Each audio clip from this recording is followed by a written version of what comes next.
Today let's talk about how to read guitar tab or tablature. So guitar tablature is a system of notation that graphically represents music by showing you the strings and frets that are to be played. Unlike standard musical notation that can be used to play many different instruments, guitar tablature is specifically for the guitar and actually shows you where on the guitar the notes are to be played. It doesn't include all of the detail that musical notation includes, but musical notation also doesn't give you the detail that tablature provides, telling you exactly where to play the notes on the guitar. So 90% of the information that you need to know in regards to tablature really can be provided right here with what we're looking at, and I should say this area right down here. Standard musical notation, as you go up in the ledger lines, it goes up in pitch. So even though this may seem upside down to you, this is going to be the sixth or lowest, the thickest string, and this is going to be the first or the highest or thinnest string. So just think, the reason that we're doing that is because when this is right next to musical notation, as we go up in the ledger lines in standard musical notation, the pitch goes up. Same thing is true for guitar tablature. For folks at first, sometimes they get a little bit confused about this, but it'll just take you a minute or two, and once you understand that this is the way that we've done it for hundreds of years, you'll get used to it and you'll get really good at this. So if these are the strings represented on the guitar, these numbers are the frets, not the fingers, but the actual frets that should be pressed down. When numbers are stacked like this, it represents a chord, as opposed to when notes are linear like this, like a sentence, we're actually playing them one at a time. Like this would be the first note, second note, third note, fourth note, etc. Now we also have other notation. So other than just the notes or the actual frets that are played and the strings, we also have some tablature symbols, as noted right here. A hammer-on is when we pick a note, and then the next note is when we snap our finger onto the string without actually picking it, but yet the note actually sounds. And a pull-off is the opposite. We pick the first note, and the pulled note actually sounds, but it's not picked. Now, we won't talk about those techniques quite yet, but just understand it'll be denoted typically by an H or a P, as denoted here. So this fifth fret of the low E string is played, and the eighth fret is hammered. If there was a P here, then it would be a pull, like 8 is picked, 8 is pulled off to 5.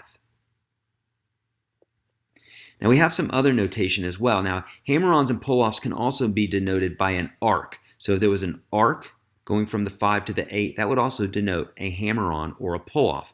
And of course you can only hammer up to a higher note, and you can only pull off to a lower note. Now when we're talking about some other notation, it can vary from notation to notation. That's something you want to be aware of, and it's something that you want to keep an eye on. Use your logic.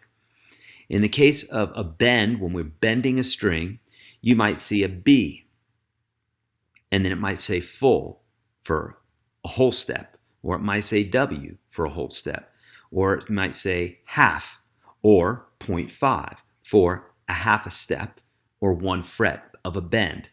You also might see an arrow pointing up, and then it says full or 1, or an arrow pointing up and it's a 0.5.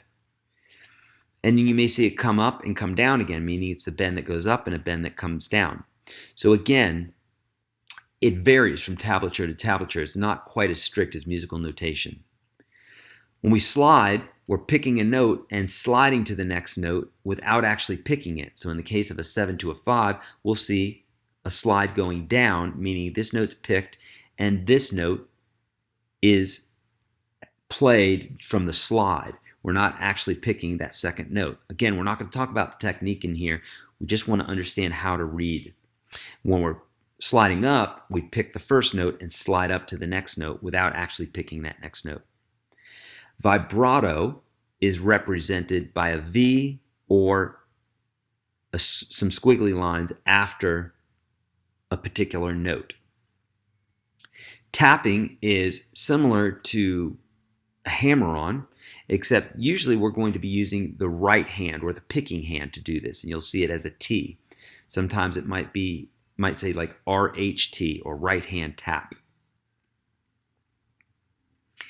This is some old school tablature, if you will.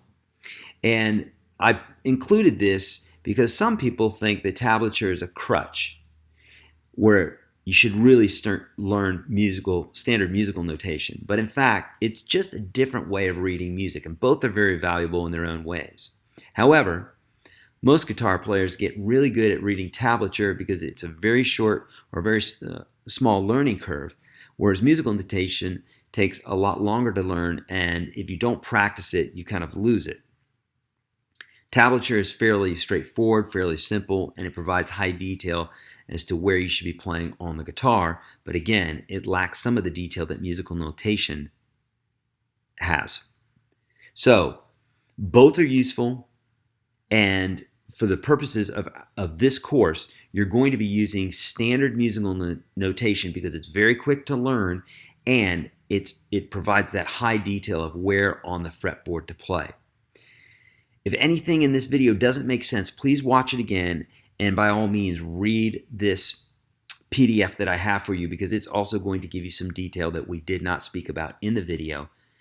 But for the most part, this will give you a great overview, a basic overview of tablature. Like anything new, it's going to be a little awkward at first, but in time, as you progress, as you feel better, and as you do it more, you're automatically going to get better at it, just like anything that we do. All right, my friends, let's keep going.